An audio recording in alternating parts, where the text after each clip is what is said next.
आज तुम्ही रिटायर होताय, तुमच्या या करिअरकडे जेव्हा मागे वळून बघता तेव्हा काय वाटतं? पहिल्या महिला लोको पायलट, वंदे भारत चालवणाऱ्या पहिल्या महिला, कसं बघताय या सगळ्याकडे? या सगळ्याकडे पाहायला मला खूप आनंद होतोय, कारण आपल्या भारतामध्ये मी पहिली महिला रेल्वे चालक आहे जिने 1989 पासून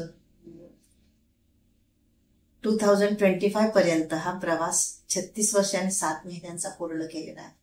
मागे वळून पाहता हा खूप मोठा प्रवास आहे आणि या प्रवासामध्ये एक एक पायरी अशी मी चालत आले आणि प्रत्येक पायरीवरती मला ज्या ज्या लोकांनी आधार दिला, मनोबल वाढवलं आणि इथपर्यंत येण्याचं सहकार्य केलं, त्याच्यामध्ये सगळ्यात पहिल्यांदा माझे आई वडील, बहीण भाऊ, पूर्ण फॅमिली, नंतर सासरचे लोक, पती, माझी मुलं,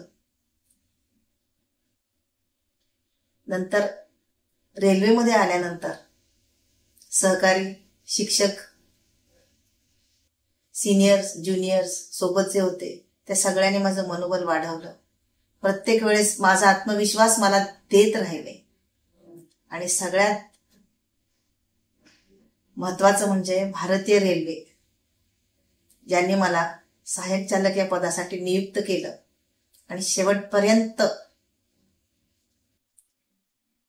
लोको पायलट मेल या पदावरून मी निवृत्त होत आहे, तिथपर्यंत मला खूप मोठा प्लॅटफॉर्मच दिला.